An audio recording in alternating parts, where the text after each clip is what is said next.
Yo les gars, nouvelle vidéo aujourd'hui comme d'hab pour vous faire passer le time. Aujourd'hui je vais vous parler de 3 sorties d'animés que j'attends pour 2020. Vas-y c'est parti.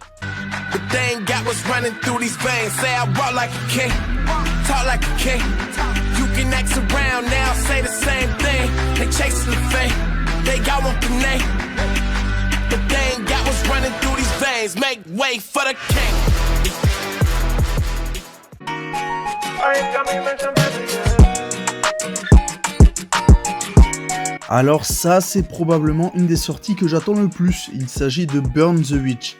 Comme beaucoup le savent, Bleach devait reprendre l'année prochaine pour développer certains points du manga, mais cette année on sera déjà gâté avec la sortie du spin-off Burn the Witch. L'idée est simple mais cool, dans une époque différente de celle où se déroule l'histoire d'Ichigo, une branche de la Soul Society qui se trouve à Londres a pour but d'exterminer des dragons qui volent la vie des êtres humains, et ses exécuteurs portent le nom de sorciers.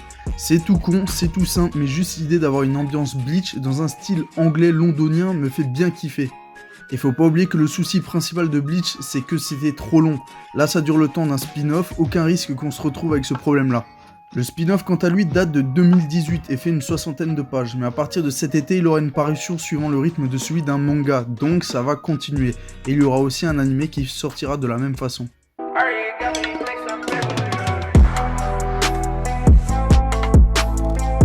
Ouais, alors ça je l'attends aussi beaucoup, mais pour une autre raison que Burn the Witch. En ce qui me concerne, je suis un gros fan de Yu-Gi-Oh! Je collectionne les cartes et j'ai pas mal suivi l'anime jusqu'à 5D, et un peu de Vrains.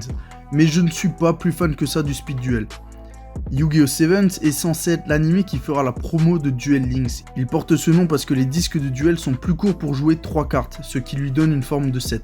J'ai hâte de voir ce que ça va donner, histoire de voir si ça va me donner envie de me lancer dans le Speed Duel comme le Yu-Gi-Oh! De base m'a donné envie de collectionner les cartes. Mais à vrai dire, vu la tête des personnages qui ont l'air d'être sortis tout droit de Beyblade... Ma merde! Achète! Ma merde! Ma merde! Ça c'est de la bonne grosse merde. Il y a peu de chances que ça arrive. Ça sort le 4 avril et on va espérer que ça soit une bonne surprise et pas une nouvelle catastrophe.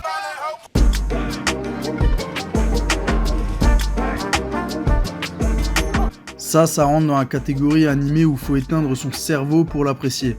Baki le grappleur, c'est un animé où Baki, l'expert en arts martiaux, surpasse ses limites pour buter son père. Son père qui est un fou furieux et qui ne pense qu'à être au sommet de la chaîne alimentaire. Tu l'auras compris, c'est de la baston et toujours de la baston. Dans le dernier arc paru, Baki se retrouve empoisonné et perd toute sa masse musculaire. Il s'en va dans un autre continent pour apprendre un nouvel art martial censé lui permettre de se débarrasser de son handicap. Le nouvel arc Baki Dai Raitaisai va paraître pour développer cet arc.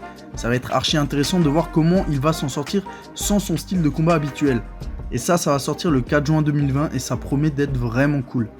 Voilà, dis-moi si t'as des sorties que t'attends pour cette année ou si une des 3 te tente en particulier.